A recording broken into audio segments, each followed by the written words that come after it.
I hid to surprise my new wife on our wedding night and overheard a call exposing my son and her betraying me behind my back. I stayed silent and called my sister. From that moment on, they had no idea they'd walked straight into my trap.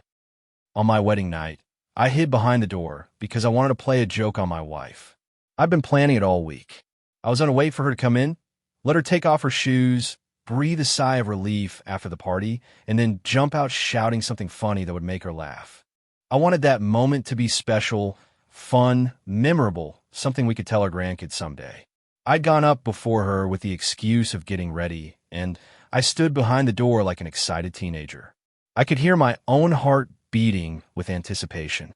I'm 50 years old, and I still felt capable of doing crazy things for love. Then I heard footsteps in the hallway. The door began to open slowly.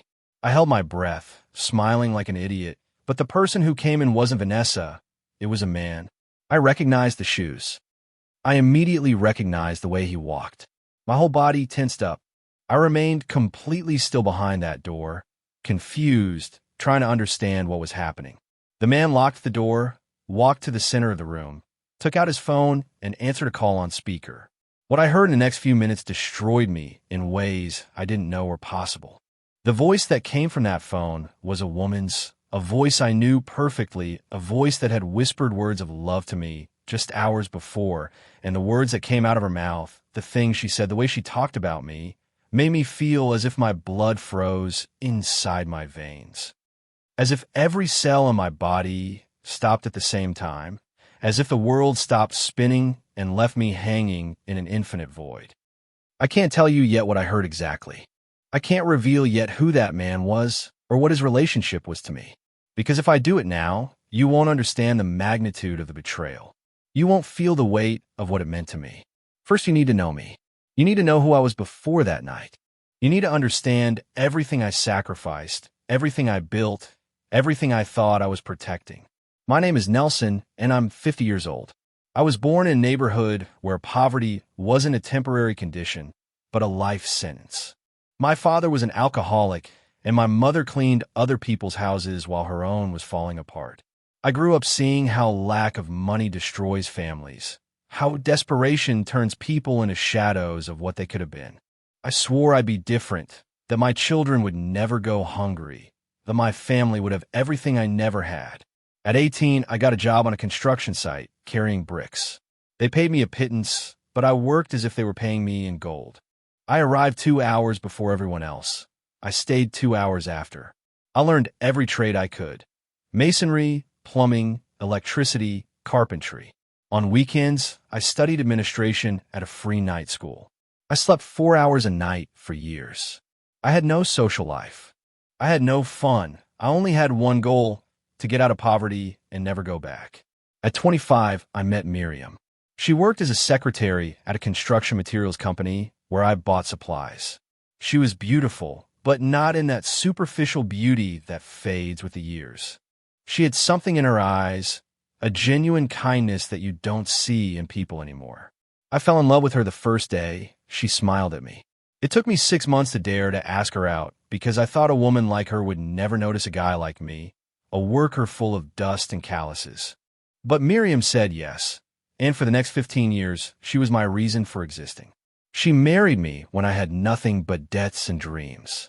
She supported me when I decided to leave my stable job to start my own construction company. She worked by my side filling out forms, looking for clients, saving every penny we earned. When our son was born, she was still doing the business's accounting from home while breastfeeding him. She never complained, never asked me for luxuries. She only asked me to be present, not to get so lost in work that I forgot I had a family. German was born when I was 28. It was the happiest day of my life. I held him in my arms in that hospital room, and I promised him that he would never know the hunger I knew, that he'd have an education, opportunities, a future. Miriam looked at me from the bed with that tired but radiant smile that only new mothers have. She told me we were finally a complete family, that everything we had fought for was worth it. The next 12 years were the best of my existence. My company grew slowly but solidly. I got small contracts at first, renovations, extensions, private homes. Then came bigger projects, apartment buildings, shopping centers, government contracts. I invested every profit in expanding the business. Miriam managed the finances with a precision I never had. She was the brain, I was the brawn. Together, we were unstoppable. German grew up healthy and happy. He was a quiet, studious, obedient child. He never gave us any trouble. He got good grades without us having to pressure him. He had friends, played soccer on the weekends. It was exactly the kind of childhood I wanted to give him, the childhood I never had. Miriam said our son had gotten the best of both of us, my determination and her kindness. But then everything fell apart. Miriam started feeling tired all the time. We thought it was stress, that she was working too much. I asked her to rest, to leave the accounting, that I'd hire someone. She refused. She said no one would take care of our money like she did, that we were a team and teams don't give up. But the fatigue got worse. Then came the pain, the nausea, the unexplained weight loss. When I finally convinced her to go to the doctor, it was too late. Advanced pancreatic cancer. The doctor gave us 6 months, maybe less. Miriam didn't cry when she got the diagnosis. I did. I cried like a small child in front of that doctor who looked at us with professional pity. Miriam took my hand and told me we had to be strong for German, that our son needed us whole, not broken. I sold everything I could sell to pay for treatments, experimental, alternative, whatever. I mortgaged properties, took out loans, spent over $400,000 trying to save her. I worked by day to keep the business afloat, and at night, I was at the hospital holding her hand while the poison of chemotherapy consumed her alive. German came after school. He would sit quietly next to his mother, doing homework, reading her books, trying to be brave. Miriam held on for 8 months.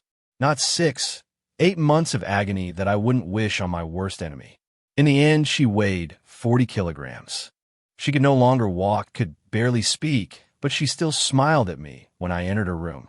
She kept telling me she loved me, to take good care of our son, to be happy again someday. She died one November morning with my hand in hers. German was asleep in the armchair next to the bed. He was 12 years old, too young to understand that his mother would never wake up again. After the funeral, I became a ghost. I kept working because I didn't know what else to do, but it was as if my soul had gone with Miriam. German and I lived in the same house, but we were two strangers processing grief each on our own. I didn't know how to talk to him. I didn't know how to be a father and a mother at the same time. I didn't know how to fill the void Miriam had left. So I did the only thing I knew how to do. Work. Work to exhaustion so I wouldn't have to think, so I wouldn't have to feel. The years passed in a gray fog. German finished high school, went to university to study business administration. I paid for everything without blinking, tuition, books, apartment, car, everything he needed. I thought money could compensate for my emotional absence, that giving him things was enough to be a good father. Miriam would have slapped me if she had seen what I'd become. She always said that children need time, not money, presents, not gifts. But I had nothing else to give. My company continued to grow because work was my only therapy. I got bigger and bigger contracts. I built 2 entire apartment buildings that I rented out. I bought commercial properties in strategic areas. I invested in land that tripled in value in 5 years.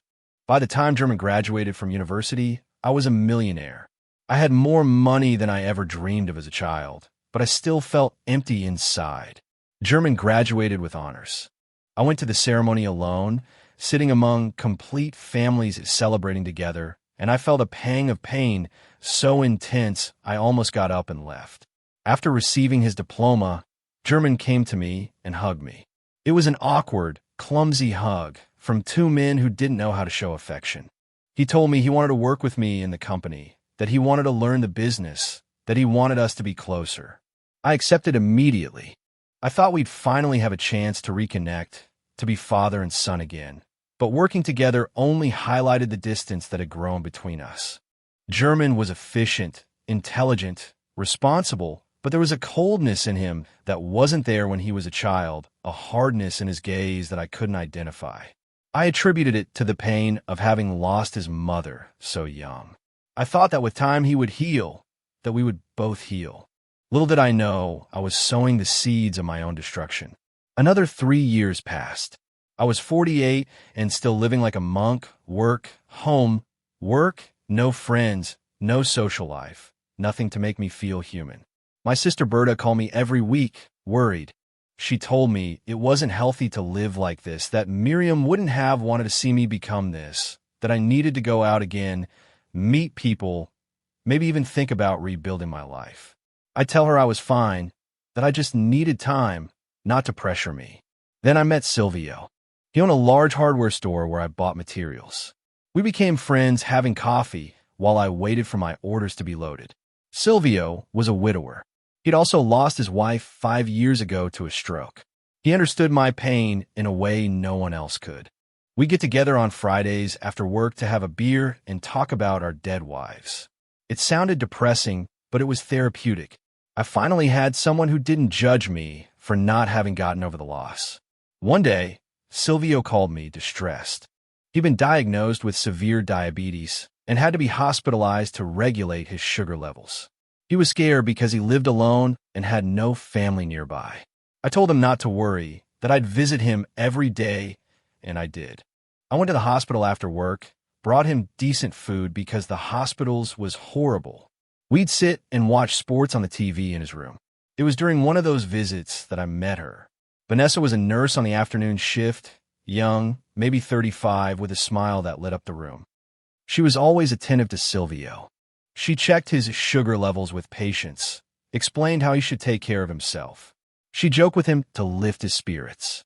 Silvio told me that girl was an angel, that he wished all nurses were that dedicated.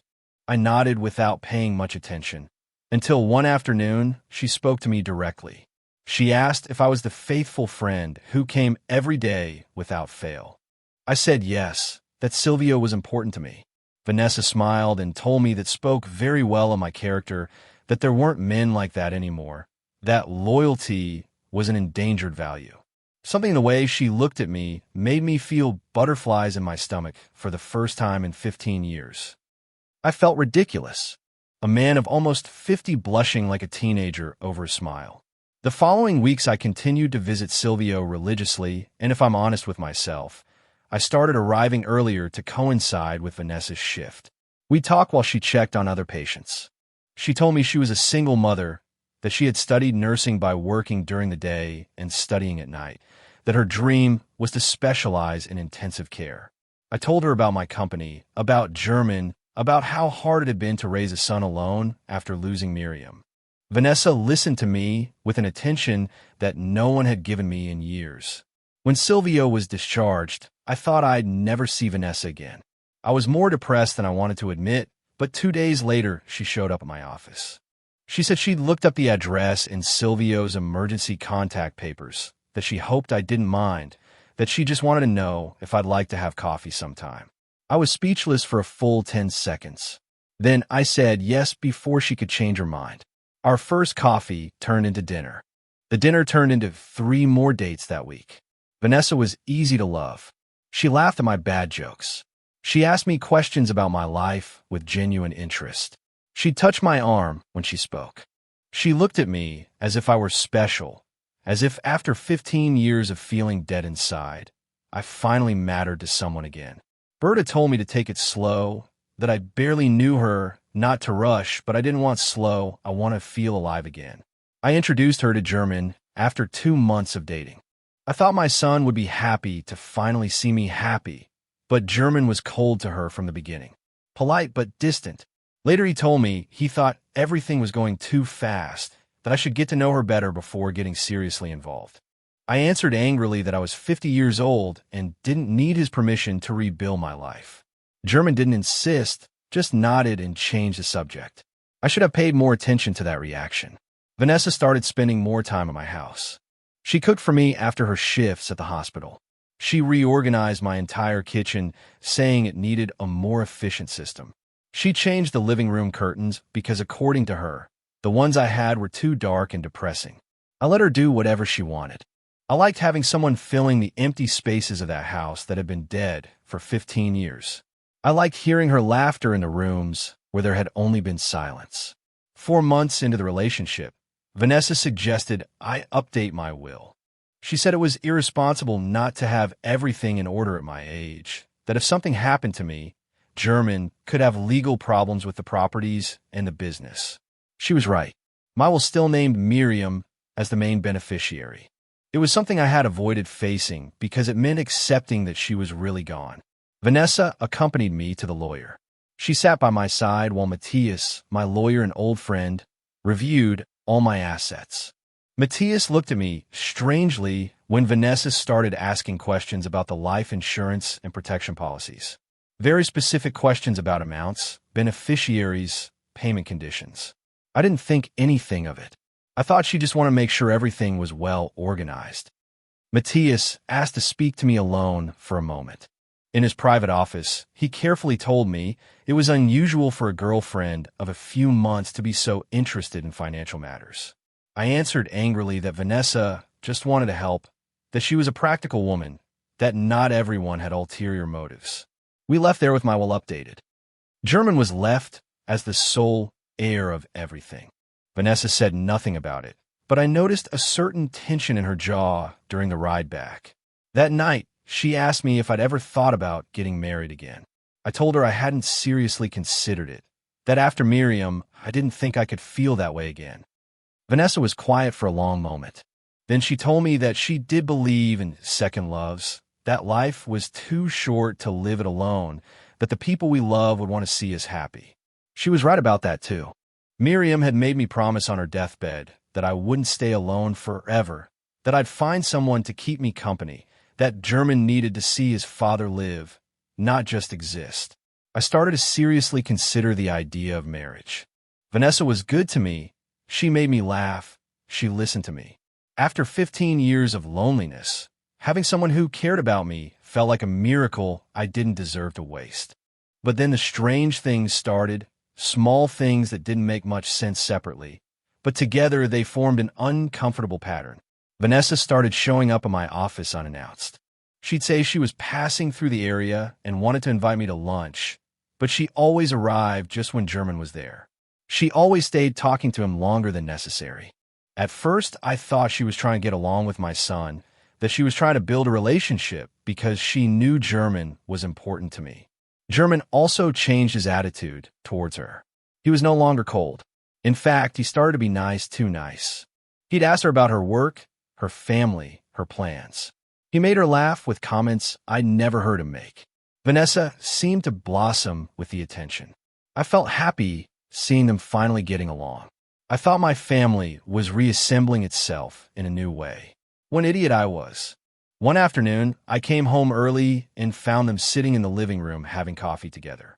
They looked comfortable, too comfortable. When I walked in, they quickly separated. Vanessa explained she'd arrived early and German had offered her coffee while I arrived. It sounded perfectly reasonable, but something in their faces made me feel uncomfortable in a way I couldn't identify.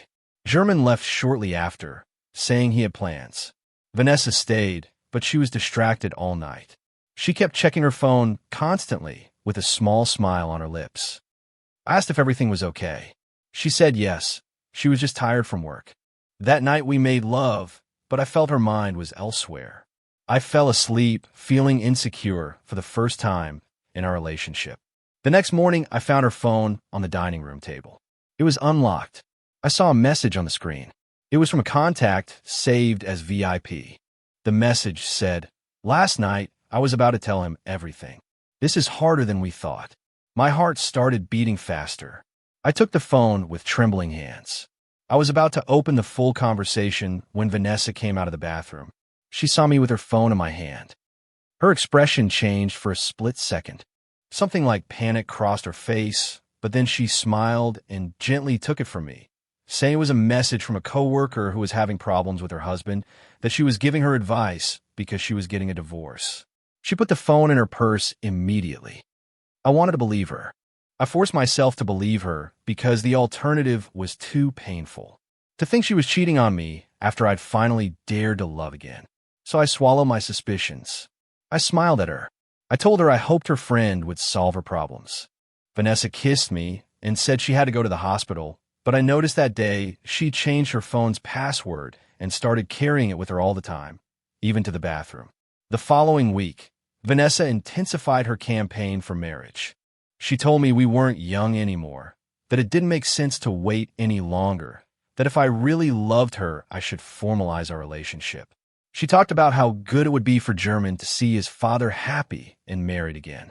She showed me pictures of simple weddings in magazines, sent me links to places for intimate ceremonies. She was persistent in a way that began to feel more like pressure than love. Berta came to visit me one Sunday and found me looking at ring catalogs that Vanessa had strategically left in my living room. My sister sat next to me and asked me directly if I was sure about what I was doing. I said yes, that I loved Vanessa, that I wanted to spend the rest of my life with her. Berta sighed and said she just had a bad feeling that something didn't add up, that the woman seemed too interested in how much money I had.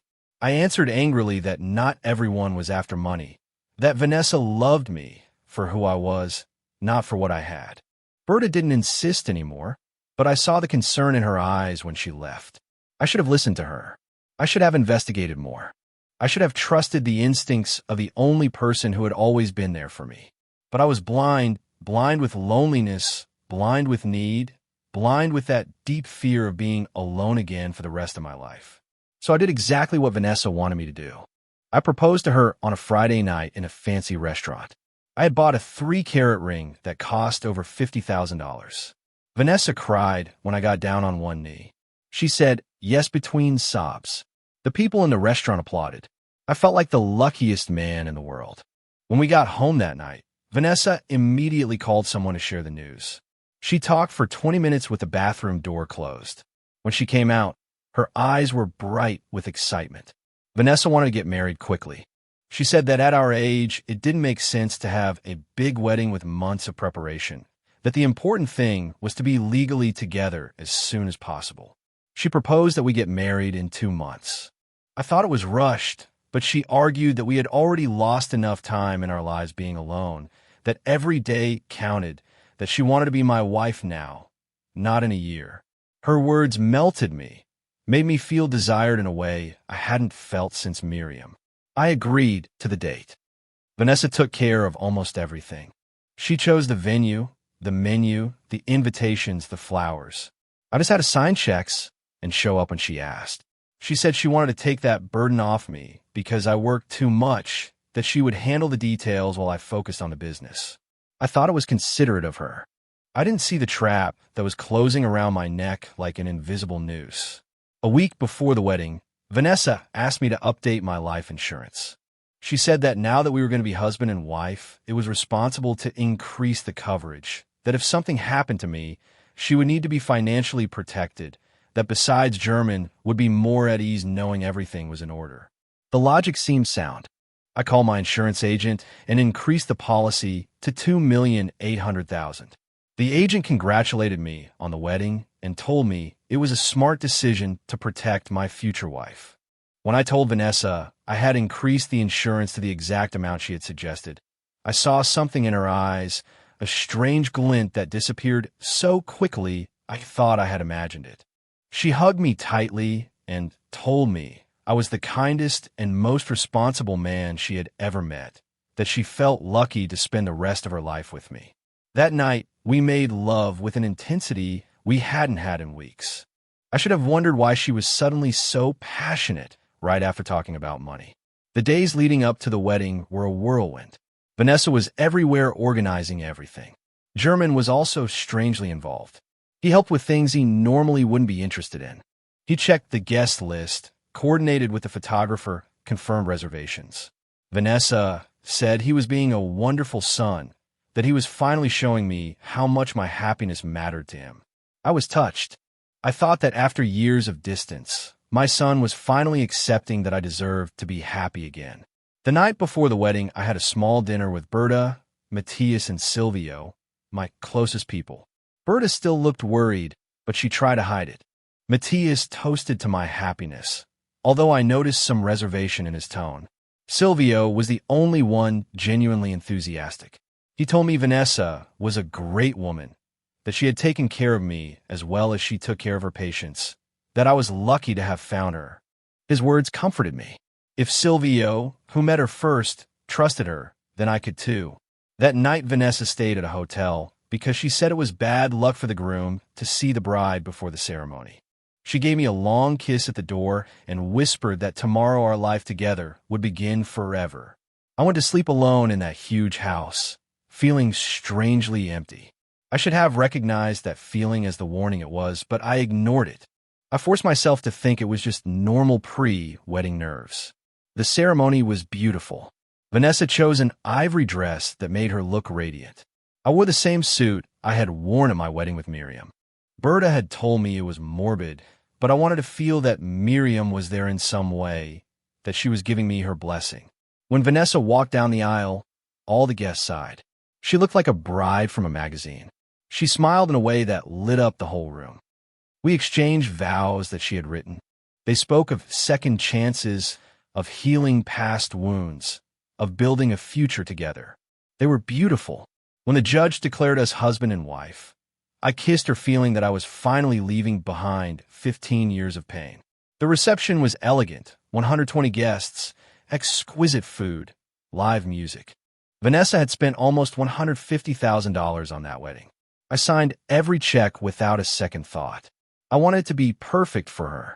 During the bridal dance, Vanessa whispered in my ear that she was eager to get to the hotel, that she had a special surprise for me. She winked at me suggestively. I laughed like a teenager. Afterwards, I danced with Berta.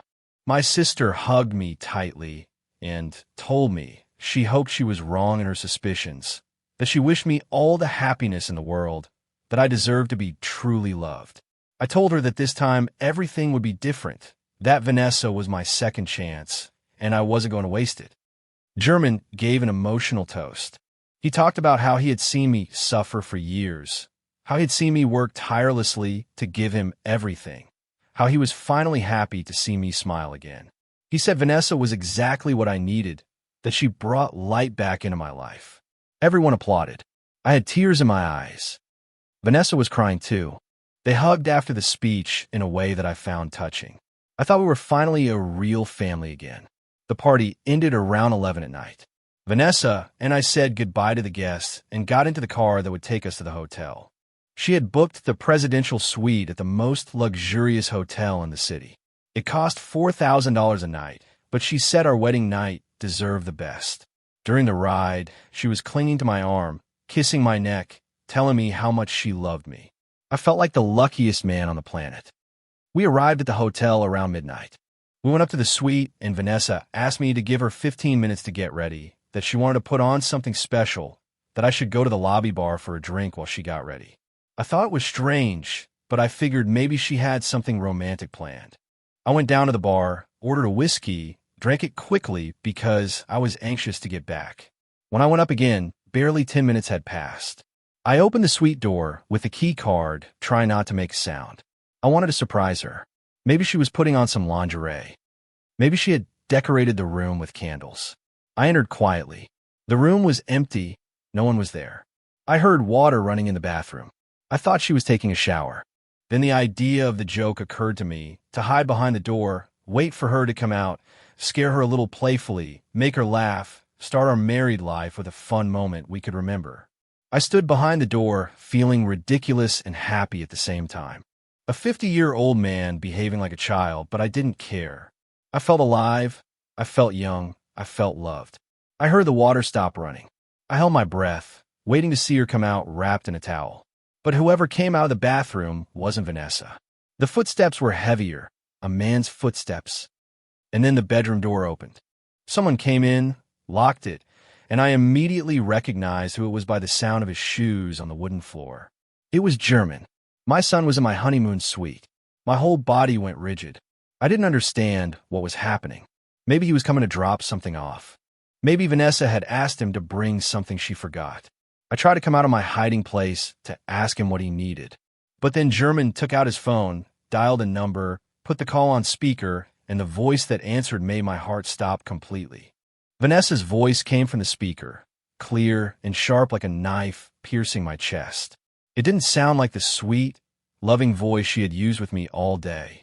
It sounded cold, calculating, completely different. She said, "It's done. We're married." The idiot signed everything we needed. German laughed. A laugh I'd never heard from him before. A cruel laugh that didn't seem to come from my son, but from a stranger using his body. I was petrified behind that door. Every muscle in my body was tense. My mind refused to process what I was hearing. It had to be a mistake. It had to be a misunderstanding. It couldn't be real that my son and my wife were talking about me like that. Not on my wedding night. Not after everything we'd been through.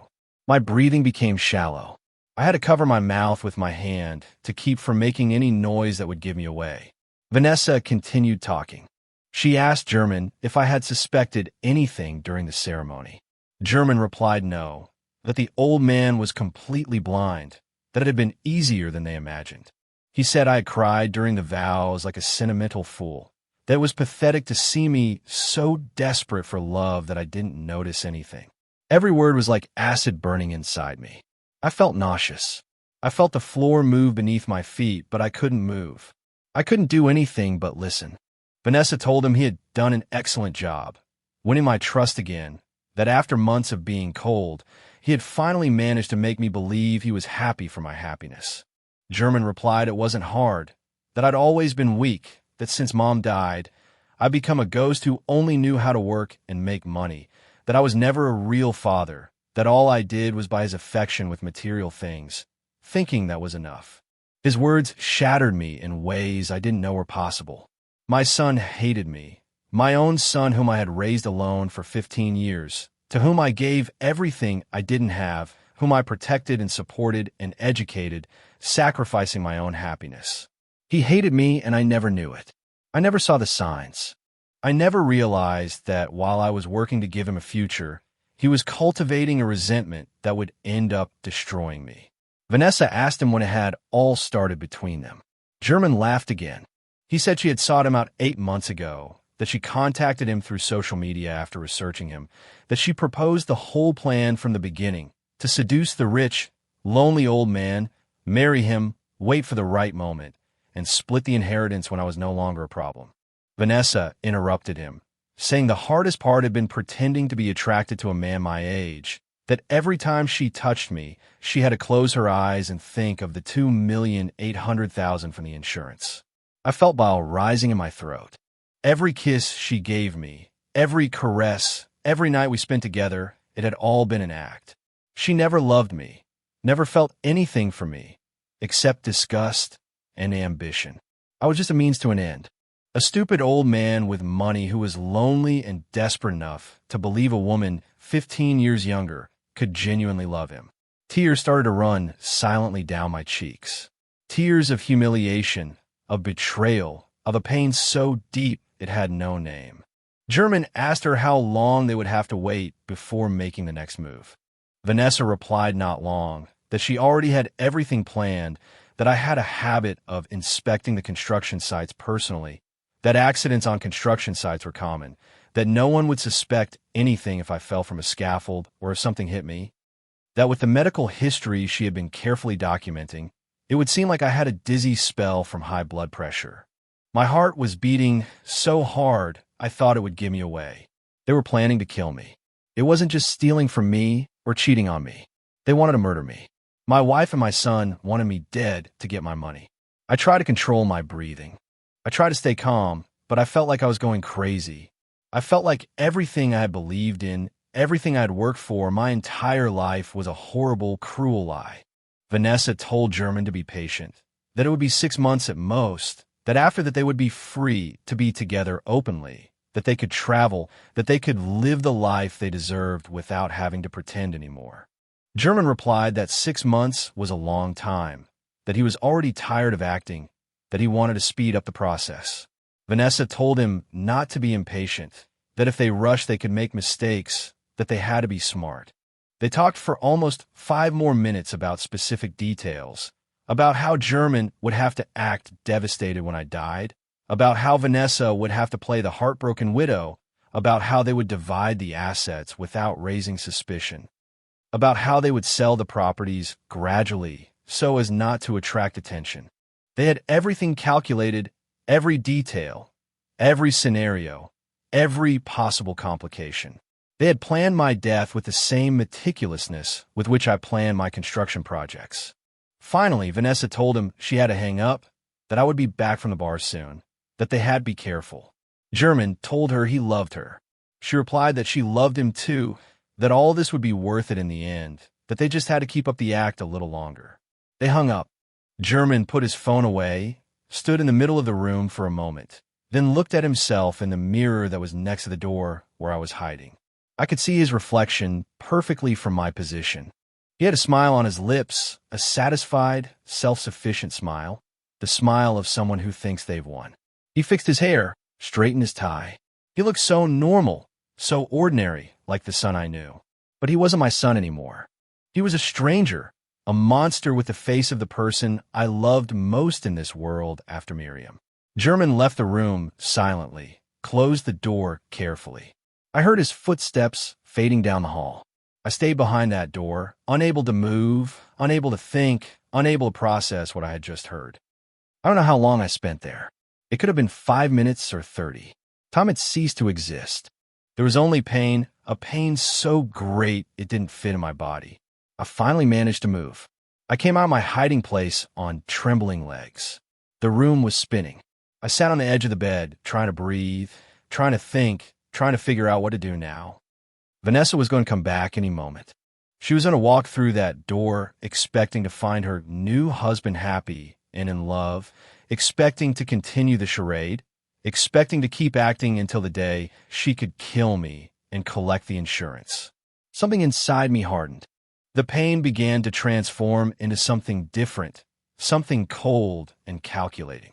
If they could act, so could I. If they could plan, so could I. If they thought I was a stupid old man easy to fool, they were about to find out they were wrong. I wasn't going to confront them. I wasn't going to yell at them or cry or beg for explanations. I was going to do something much worse. I was going to destroy them with the same coldness with which they had planned to destroy me. I took out my phone with hands that were still shaking, but were beginning to regain control.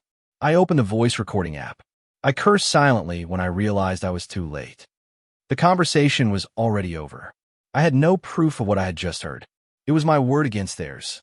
And after marrying Vanessa just hours ago, after all the witnesses who saw us exchange vows of eternal love, no one would believe me if I said my wife and my son were planning to murder me. I took a deep breath. I had to think clearly. I couldn't let panic or emotion take over. They had planned this for months with cold blood. I had to be just as cold, just as calculating, but smarter. I heard footsteps approaching down the hall. It was Vanessa. I recognized the sound of her heels on the marble floor. I had seconds to decide what to do. Confronting her now would be a mistake. I had no proof. I had no plan. The only thing I would achieve would be to alert them that I knew the truth. I quickly went in the bathroom, splashed my face with cold water, looked at myself in the mirror. My eyes were red. My face was pale. I looked exactly like what I was, a broken man. I had to change that. I had to look normal, happy, like the lovesick fool they thought I was. I forced myself to smile. The smile looked fake and twisted. I tried again. Better, not perfect, but enough to pass as a nervous groom on his wedding night. I heard the suite door open. Vanessa's voice called me with that sweet, fake tone that now made me nauseous. She said she was back. Where was her husband? I came out of the bathroom, trying to walk normally. She was standing in the middle of the room, wearing a red lingerie set that probably cost a fortune of my money. She looked beautiful, and that made everything worse. Knowing that all that beauty hid something so rotten inside. I approached her, feigning desire. I kissed her even though every cell in my body screamed in rejection. She responded to the kiss with enthusiasm. Her hands roamed my back. She whispered in my ear that it had been worth the wait, that we were going to be so happy together. Every word was a stab, but I kept acting. I carried her to the bed, turned off the lights, and did what a groom is expected to do on his wedding night. It was the most horrible experience of my life, worse than watching Miriam die, because at least it had been real. When we were done, Vanessa snuggled against my chest. She told me she loved me. I replied the same, feeling the words burn my throat. She fell asleep in minutes. I stayed awake staring at the ceiling, listening to her calm, deep breathing. The breathing of someone with no remorse, no conscience, capable of planning a murder and then sleeping like a baby. I waited until I was sure she was deeply asleep. Then I got up carefully, got dressed in silence, took my phone and my wallet, left the room without making a sound. I went down to the hotel lobby, which was practically empty at that hour of the morning. It was 3:15 a.m. I sat in a secluded armchair and began to think, to plan, to mentally construct the coldest and most perfect revenge I could design. They had spent months preparing my destruction. I had to outdo them in weeks. The first thing was to get proof. Without proof, I had nothing. I needed to record them. I needed to document their conversations. I needed concrete and irrefutable evidence of what they were planning, but I couldn't do it alone. I needed help. I needed someone I could trust completely, someone who would believe me without question, someone who would help me without judging me. There were only two people in my life who met those requirements. I took out my phone and sent a message to Berta. She was my sister, my blood, the only real family I had left now that I knew the truth about German. The message said, "I need to see you urgently. It's an emergency. Don't tell anyone, please." Berta replied in less than 2 minutes despite the hour. She asked if I was okay, if something bad had happened. I told her I couldn't explain over text, that I needed to see her in person as soon as possible. We arranged to meet at her house at 8 in the morning. Then I called Matthias, my lawyer and friend for 20 years. The phone rang 6 times before he answered with a hoarse, sleepy voice. I apologized for the hour, but told him it was urgent, that I needed his help with something delicate. Matthias woke up completely when he heard the tone of my voice. He asked if I was in danger. I told him possibly yes, that I couldn't give details over the phone, that I needed to see him too at 8 in the morning at Berta's house.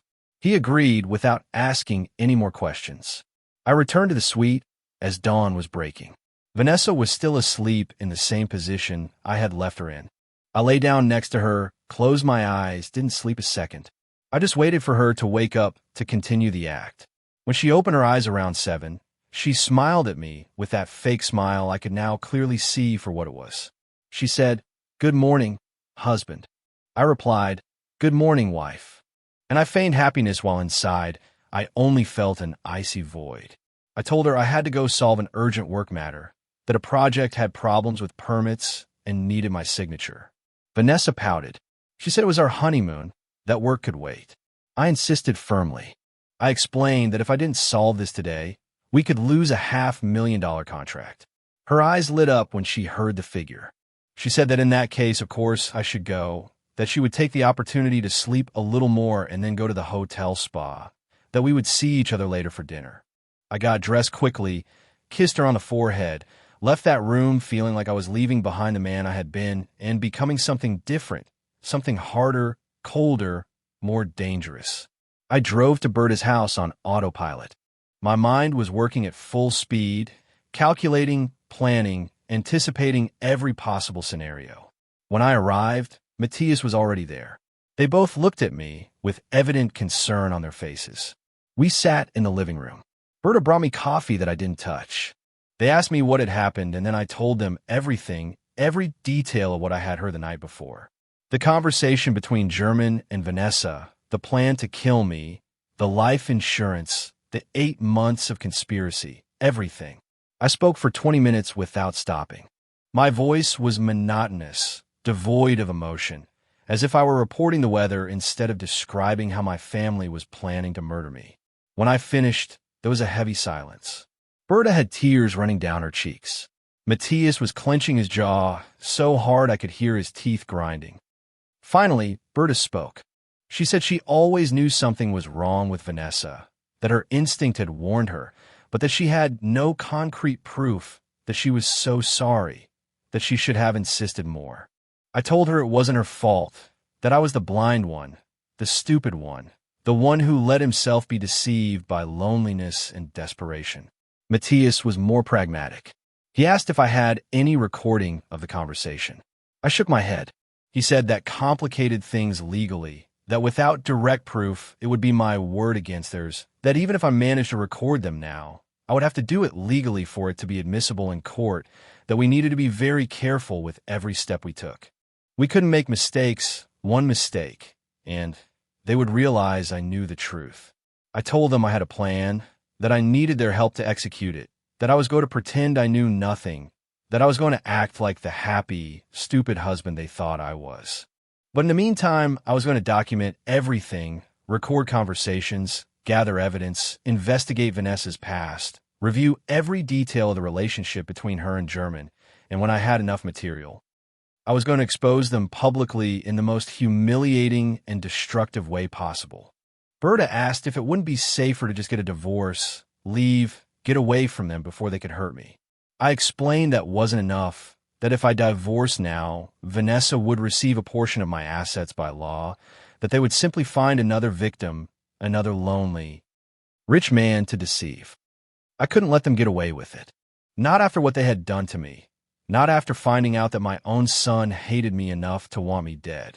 Matthias took out a notebook and started taking notes. He said we needed to be methodical, that revenge executed with emotion was failed revenge, that we had to treat it like a complex legal case where every piece of evidence counted. He asked me how long I was willing to keep up the charade. How long could I stand asleep next to someone who wanted me dead? How long could I fake love for my son, knowing he had betrayed me in the worst possible way? I replied for as long as it takes, that I'd spent 15 years building an empire from scratch working 18-hour days, that if I could endure that, I could endure anything, that the pain no longer controlled me, that I had transformed it into something useful, into fuel for what was coming. Berta looked at me as if she didn't recognize me. She said she had never seen me like this, so cold, so determined, so different from the brother she knew. I told her the brother she knew died last night behind a hotel door. We spent the next 3 hours designing the complete plan. Matthias suggested hiring a private investigator to follow Vanessa in German, a professional who could document their meetings without being detected. He knew a trustworthy person, an ex-cop who now worked on corporate and personal infidelity cases. I told him to hire him immediately, that money was no object, that he should spend whatever was necessary to get solid evidence. Berta proposed that I install hidden cameras in my house, cameras with audio that could capture conversations when I wasn't present.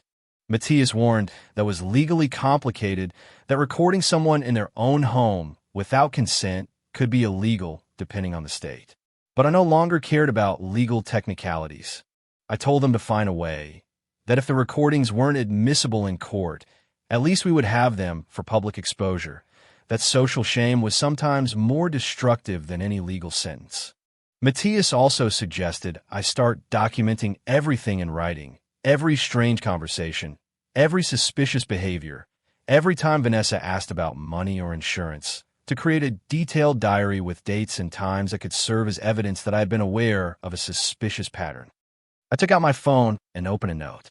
I started writing right there everything I remember from the last few months, every red flag I had ignored. Berta asked what we were going to do about Silvio. He had been the one who introduced me to Vanessa. We needed to know if he was involved in the conspiracy or if he had been used too. The idea that my friend could be in on this sickened me, but I couldn't rule it out. Matthias said the private investigator should also check the connection between Vanessa and Silvio, see if there were previous communications, if there was any exchange of money, if Silvio had received any compensation for introducing us. As we were talking, my phone vibrated. It was a message from Vanessa. She said she missed me, to come back soon, that she wanted to spend the day together. It included a photo of her in a robe drinking coffee in bed with a radiant smile. The same bed where we had slept. The same bed where she had feigned love while planning my death. I felt a shiver of repulsion, but I replied with heart emojis. I told her I would finish soon, that I couldn't wait to get back to her. Matthias looked at me with something akin to respect. He said if I could maintain that performance, we had a real chance of destroying them completely, that the key was for them to never suspect I knew anything, to continue being the loving and trusting husband, to give them enough rope to hang themselves. Berta added that we also needed to protect my assets, that if something happened to me before exposing the truth, they would win anyway. I asked Matthias to modify my will immediately, confidentially, and without German or Vanessa finding out, to remove German as the main heir, to establish a complicated trust where the assets would be frozen for investigation if I died under suspicious circumstances, to name Berta as executor, to create as many legal barriers as possible so they couldn't touch a single cent without going through years of litigation.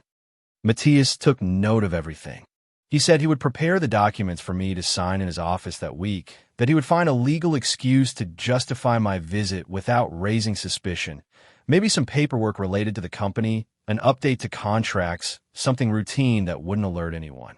He also suggested I transfer some of my liquid assets to accounts Vanessa didn't know about, accounts in other banks, diversified investments, financial protection, just in case. Berta offered her house as a secret meeting point. She said we could meet there whenever we needed to coordinate without risk of being seen or heard, that she would be my contact with Matthias and the private investigator, that I just had to focus on maintaining the appearance of normality while they handled the operational part of the investigation. I nodded gratefully. I didn't know what I would do without them. Without Berta, who had known me since childhood, without Matthias, who had witnessed my success and my pain. Before I left, Berta hugged me tightly, whispered in my ear to be careful, not to take unnecessary risks, that if at any moment I felt my life was in real danger, to just run, that no revenge was worth my life. I promised her I would be careful, but we both knew it was an empty promise. I had already crossed a point of no return. It was no longer just about protecting myself. It was about justice, about making those who had betrayed me in the cruelest possible way pay. I drove back to the hotel with a clear plan in mind. When I entered the suite, Vanessa was putting on makeup in front of the mirror. She greeted me with a kiss on the lips. She asked me how the work matter had gone. I invented an elaborate story about permits and corrupt officials and necessary bribes. She listened with feigned attention. Then she suggested we go to lunch at a fancy restaurant, that we take advantage of our first day as husband and wife to celebrate. I agreed with a smile. We went to a very expensive Italian restaurant with a view of the sea. We ordered wine, exquisite food. Vanessa took photos for her social media, posted pictures of us toasting with champagne glasses. The caption said, "First day of our life, together forever." The comments were all congratulations and good wishes. No one knew the truth.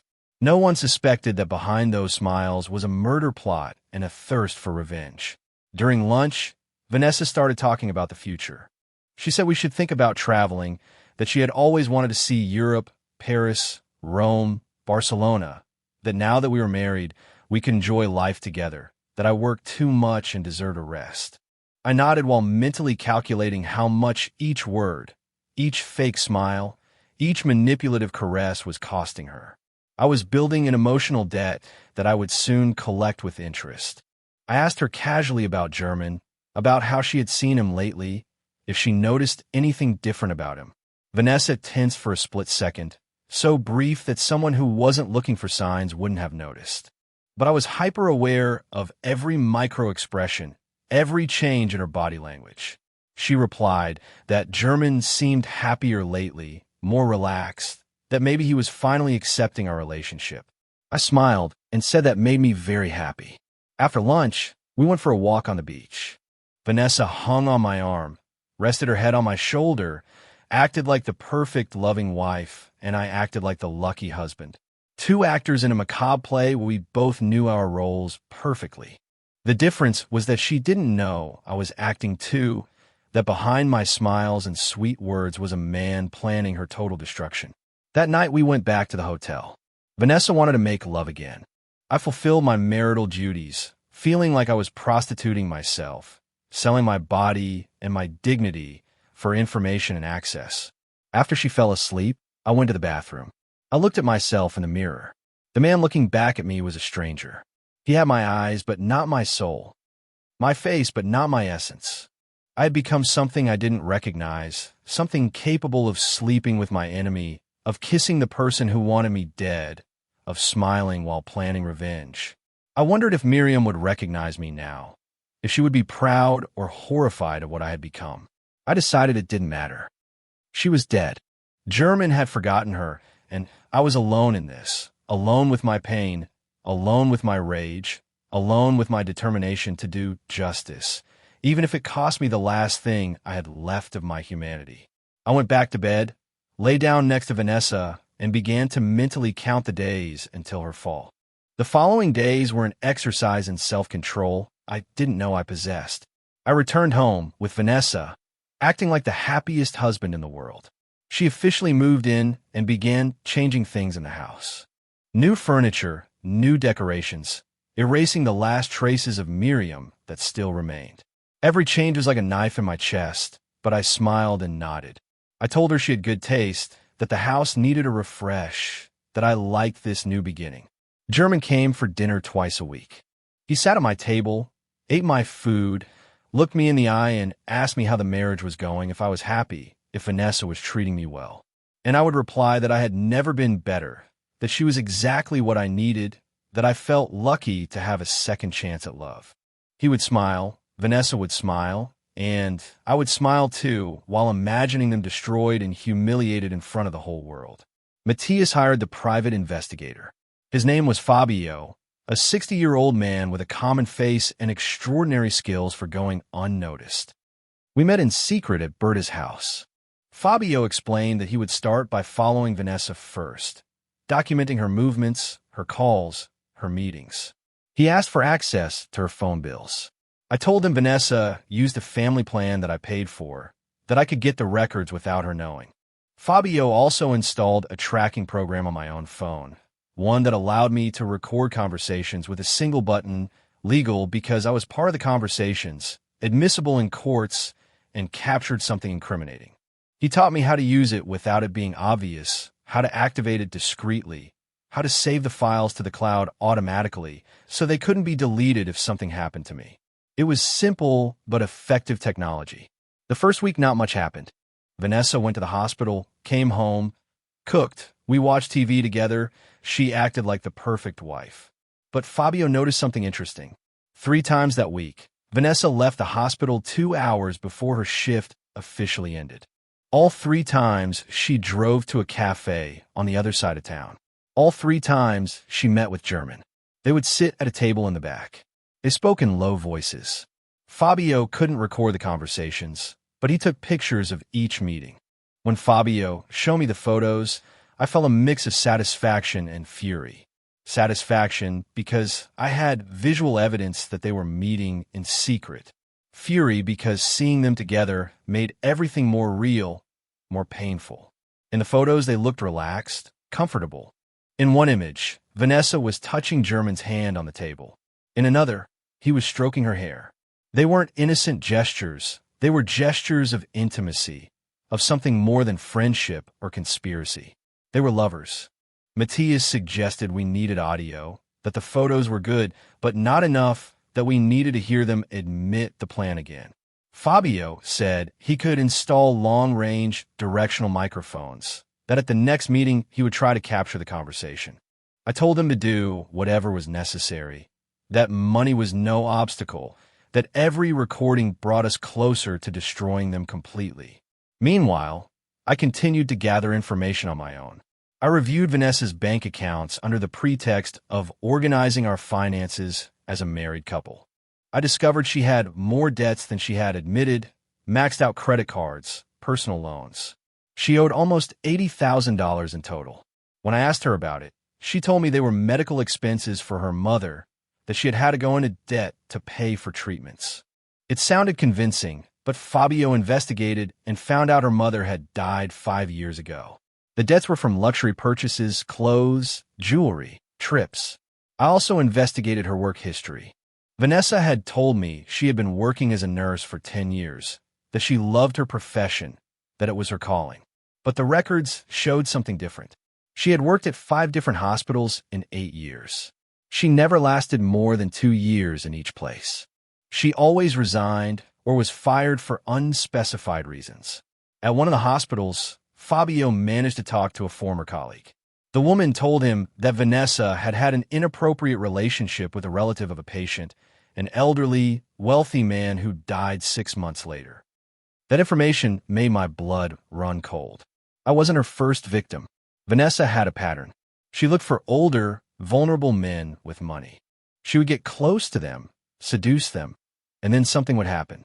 The man in her previous story had died in circumstances the ex-colleague described as suspicious but never proven.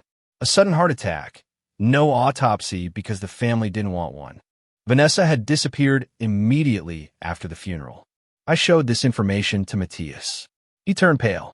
He said we needed to go to the police, that this was no longer just conspiracy, that Vanessa was potentially a murderer, that my life was in real and immediate danger. I shook my head, told him not yet, that if we went to the police now, we didn't have enough concrete evidence, that everything was circumstantial, that we needed something irrefutable, something that couldn't be denied or explained away. Berta agreed with Matthias. She begged me to get away, to get a divorce, to run if necessary, that no revenge was worth my life. I reminded her that if I divorced now, Vanessa would receive half of my assets by marital law, that with that money, she would simply find another victim. I couldn't allow it. I had to stop her. I had to expose her in a way that she could never harm anyone again. At home, I kept acting. One night during dinner, I asked Vanessa about her family, about her past, about the men she had been with before me. She told me elaborate stories, relationships that ended badly, men who hurt her. She was always the victim. Everyone else was always the bad guy. I listened to her, feigning sympathy, while recording every word on my phone hidden under the table. Every lie, every contradiction, all documented. German came to dinner on Friday. He brought expensive wine that he probably paid for with the money I gave him as a salary. We toasted a family, to new beginnings, to the future. Vanessa and he exchanged glances that lasted a second longer than appropriate. I pretended not to notice. I served them wine. I encouraged them to drink. I wanted them to relax, to let their guard down, to make a mistake. After dinner, I excused myself, saying I needed to make a work call. I went out to the garden, but left the door ajar. My phone was on the living room table, recording. I stayed outside long enough for them to feel alone. I heard their low voices, whispers. I couldn't make out the words, but I knew they were talking about me. When I came back in, they separated quickly, too quickly, guiltily quickly. That night, after German left, I reviewed the recording. The quality wasn't perfect, but I could hear fragments. Vanessa saying something about impatient. German replying only a few more weeks. She mentioning the insurance, him saying it had to look natural. It wasn't enough for the police, but it was enough for me. Enough to confirm they were still on with the plan, that they hadn't given up, that the clock was still ticking towards my supposed death. Fabio finally got a full recording. He had positioned himself in the cafe with long-range equipment. He captured 20 minutes of conversation between Vanessa and German. He called me to Berta's house to listen to it together. Matthias was there too. The three of us sat in silence while Fabio played the audio. What we heard was worse than I imagined. Vanessa was telling German that I was more affectionate lately, more attentive, that maybe I was finally getting over his dead mother. German laughed. He said I had always been emotionally weak. That's why it was so easy to manipulate me. Vanessa replied yes, but they needed to hurry, that keeping up the act was exhausting, that she wanted to end this soon. German suggested maybe at the new shopping mall construction site, that I always inspected the tall buildings personally, that an accident from a high floor would be fatal and believable. Vanessa considered the idea. She said it made sense, that she could document that I had had dizzy spells recently, that she had my full medical history now that we were married, that she could add notes about high blood pressure, about fatigue, create a medical profile that would support an accident due to fainting. German congratulated her. He said she was brilliant. That's why he loved her, that soon they would be together without having to hide, that they could travel the world with my money, that I would finally be useful by dying. The recording ended. We sat in silence. Berta was crying openly. Matthias's jaw was clenched. Fabio was looking at me, waiting for instructions. I felt strangely calm. There was no more pain, no more shock, just a cold, clear determination. I had everything I needed. I had evidence of conspiracy to commit murder. I had their voices, their words, their specific plans.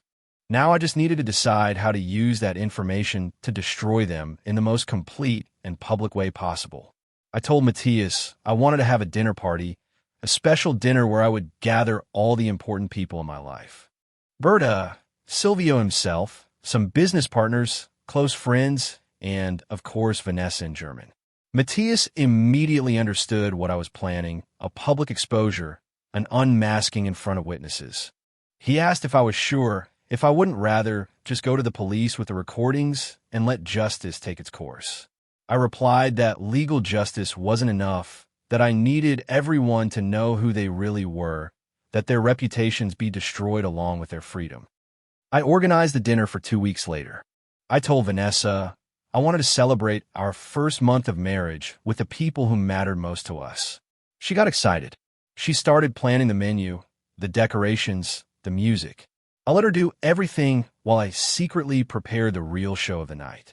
I hired professional waiters, a high-quality sound system, and most importantly, I installed hidden projectors in my living room that could connect to my computer with a single click. During those 2 weeks, I kept acting.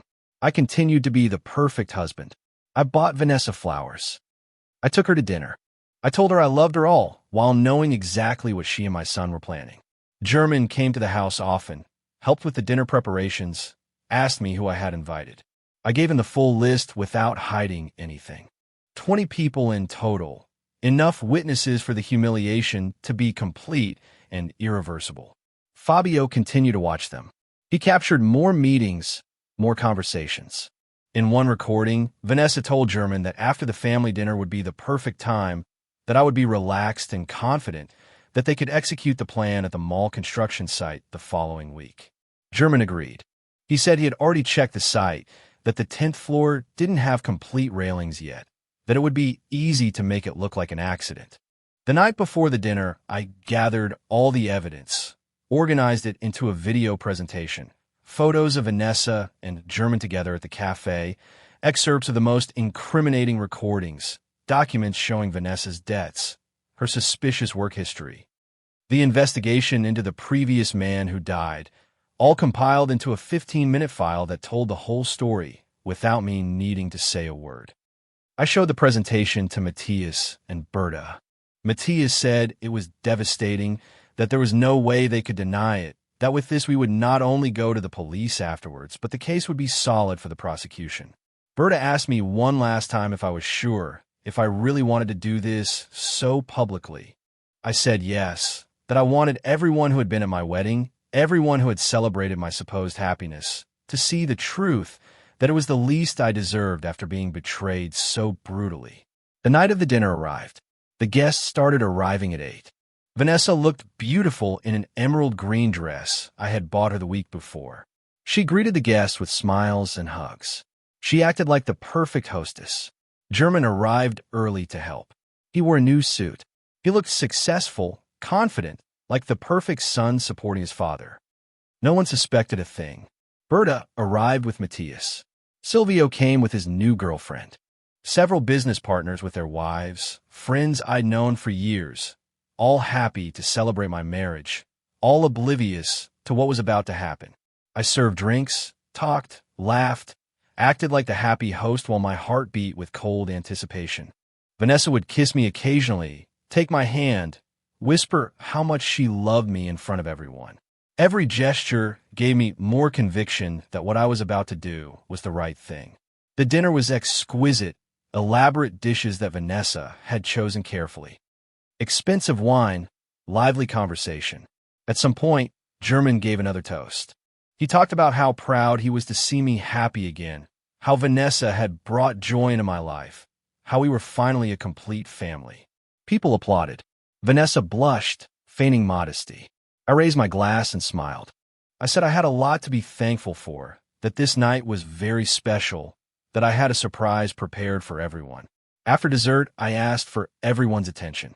I said I wanted to show them something, that I had prepared a special video about my relationship with Vanessa, about how we met, about our journey together. Vanessa looked at me excitedly. She thought it was some kind of romantic tribute. German was smiling too, confident, relaxed, with no idea of what was coming. I turned off the lights, turned on the projector, and pressed play. The first images were innocent. Photos of Vanessa and me on our first dates. At the wedding, smiling together. People made sounds of admiration, but then the images changed. The photos of Vanessa and German at the cafe appeared, sitting very close, touching. The room fell silent. I heard Vanessa gasp. I saw out of the corner of my eye how German stiffened in his chair, but the video continued. Then the audio began. The first recording from the wedding night that Fabio had recreated based on my detailed testimony. It wasn't the real recording, which didn't exist, but the later recordings from the cafe were. Vanessa's voice saying that keeping up the act with me was exhausting. German's voice laughing about how easy it had been to manipulate me. Their specific plans about the accident at the construction site. The mention of the $2,800,000 insurance. All played with perfect clarity on the high-quality sound system. Vanessa stood up screaming to turn it off. That was a lie.